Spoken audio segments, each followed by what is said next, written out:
reached #1. Yes, we had a shriek down the phone at each other on the morning that it got to #1 because nobody could believe it, including us. Yeah.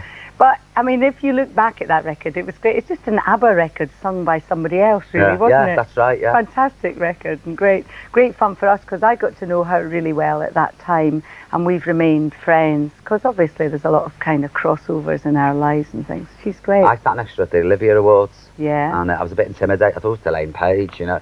She was smashing. She's lovely, smashing? yeah. She was great. Yeah. You've had, was Answer Me #1? Answer Me? No, the only #1 I ever had was with I Know Him So Well, but Answer Me was top 10 and that was really the first proper single I put out and I thought, oh, this is easy. It's just dead easy. I thought it was more difficult than this. Was John, Paul, George and Ringo and Bert your first big break? Yes, Off at the Liverpool Everyman? Yeah, because I'd been working in folk clubs and Willie Russell knew me from that sort of music because he was involved in that as well.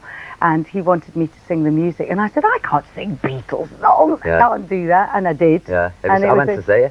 Did you really? Oh, God, we're showing our age here, girl. Oh, no, it wasn't smashing. Yeah, and it transferred to the West End, didn't it? It was a big hit. And all these people were saying, who is this woman? Where has she come from? You know, and I'd been singing in folk clubs for about 10 years. Do you love singing? Yes, I do. It comes across that you love singing. It's great to, you know, you can let off steam with music that you can't.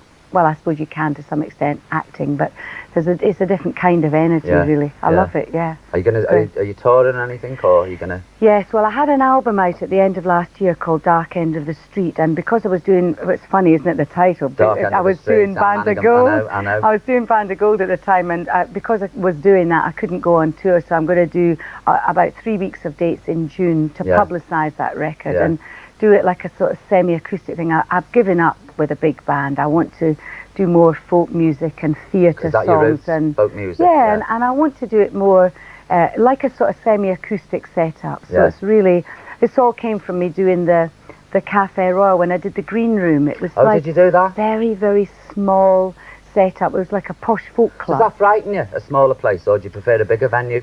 Well, it's terrifying doing a small place. You've got nowhere to hide. Yeah. But I think I do prefer the performance in a small room because you can cut it down, you know, and just do it very, very starkly, and I like that best. I would never want to sing with a big orchestra. Really? I don't like that. A great big band behind you? No, I haven't got that sort of ego. I would rather work with 2 musicians than 200. And do you write a lot of your own songs? Well, I'm trying to songwrite just now for my next album, and do you know what I was doing? This is the truth. The day before yesterday, I was writing lyrics on a sofa in the office in my house, and the next thing I knew, it was 4 o'clock and the phone was ringing, and I'd fallen asleep. What, just got I'd just fallen asleep with the book in my hand because I was obviously so bored with myself. How did you started off writing a song? I don't know. It's just impossible for me to get going. I looked at the page so long, I went. Terrible. Do you think of a title? Do you think I'll call it I'm Mad About Him or something? Well, exactly. What I try to do is not write songs about relationships all the time because, I mean, everybody else is doing that, and I thought, no, I'll write about, I know what I'll do, I'll write about the Newbury bypass. That's what I'm going to, you know, and it's not as easy as it sounds. Do you use a rhyming dictionary?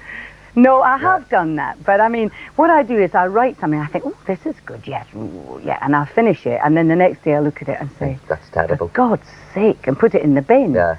So it takes me, I want to write songs like Randy Newman, and I can't do it because I'm not as clever as that. And somebody the other day said to me, well, he can't sing like you. Exactly. And I thought, well, that's a nice thing to think about. But get him to do the songs, and you sing them. Yeah. And slip him a backhander.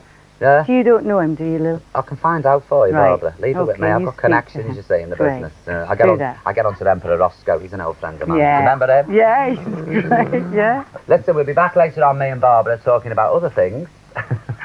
So don't forget, you're watching Channel 4, and it's The Big Breakfast. Yes. Welcome back. It's me and Barbara Dickson again, if you're watching earlier. Yes, we're back here on the bed. How you doing, Barbara? I'm absolutely fine, thank you. It's a great pleasure to have a woman of your calibre on this bed, I'm telling you. Thank you very much. Listen, Band of Gold was fabulous, the last series. Yeah. And you're doing a new series? Yeah, it's just about to be shown on Sunday, and I think, if anything, it's better than the last series. That's difficult to do for the writer, but I think she's done it, yeah. Is it stronger than the last series? Yes, it is stronger, and it's also tougher. I think there's more drugs in this, and there's a bit of S&M as well, because one of the main characters is into that. Yeah. But I mean, the one thing I would say, and in all of that's defence, is it's not gratuitous at all. No. You know, you see it because it's real and it's there. Well, that's why I loved it, because normally prostitution is a woman in a beret and a striped top going, I look along, there's a, you know, and all this. And this was how, this is how it is. It's life on Manningham Lane, whether people like it or not. Yes. It's taught, you know what I mean? Yeah. And I also liked it because it was seeing you playing a brothel madam is not something I'd expect Barbara Dickson to be. Absolutely. Did you enjoy it? Don't you think I did it with a plum? You did it. Hard. Oh, but hard as nails. It gets worse as well. I'm even worse than this one. It's brilliant for me to sort of show that side of my character and get away with it. Also, it was the businesswoman side of it, of Anita. Oh, yeah. Like that, you know, she was rock hard. The others were, they were tough, but I'd say she was the toughest out of a lot of them. Well, it's interesting because everyone just thinks of her as being a bimbo, but she certainly has got some sort of brain in there that does work rather selfishly, I think. You know, she's always out for herself, really. I think that's why Rose doesn't like her very much. No, I think, get the impression Rose hates her, in fact. She just kind of puts up with her. Did you do any research for this?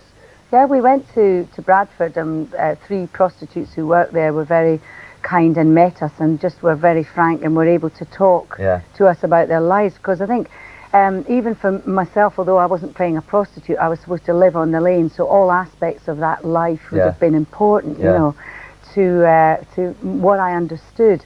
And I think it was great to be able to do that and go there. And they had, I mean, it's a dangerous game, you know, and I think Kay Mellor portrays that, don't you? She's got it very right. I think she's got it right. Because I remember, like, there was criticism about it because the people of Bradford said you're portraying Bradford as just this vice area. But it's not. I mean, Bradford's a lovely city. You know, you got that museum and there's the Keighley Railway Museum, all these things. And that's just a section of it. But it goes on and you can't ignore it. And not just in Bradford. I mean, it just happened to be Bradford because that Kay Mellor knows West Yorkshire well. Yeah. And, you know, it could have been set anywhere. Leeds. But, I mean, yes, exactly. Exactly. Yeah. But it's brilliant. It's a brilliant show, I think, because it shows that it takes all the mystique away from prostitution. You see prostitutes being real people with kids and going to the supermarket. Well, this is it. You know, and like they'll do it. Say, "Oh, I'll do this for a couple of weeks till I get myself sorted out, pay the debt collectors off, pay me catalogue off." And of course, once you're in there, this is not experience I'm talking from, viewers. but once you're in there, it's very hard to get out, and it also beats a cleaning job at 75 pence an hour. You know what I mean? Does, so like.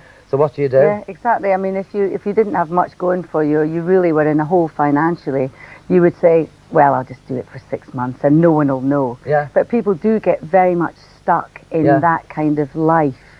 And of course, there's a lot of drugs and a lot of peripheral violence and stuff, and they get very trapped, I think, as well as making a choice to go in there. Once they're in, they can't get out. And it frightens me because a lot of the young girls are like, the pimp gets hold of them, gets them addicted to crack cocaine or something, and that's why they do it then, to pay for the habit. Exactly. You know, it's... Absolutely, and that's very much part of this second series of Band of Gold. You see this sort of exploitation of women on the lane. Yeah, that's right. That's right. No, that's why I think it's marvellous. I do. Ladies, don't forget, Band of Gold starts on Sunday. Barbara's on tour later in the year. Barbara Dickson, it's been a great pleasure. Cheers. See you later. You're watching The Big Breakfast, Channel 4, just in case you fell off the sofa and banged your head and forgotten or something.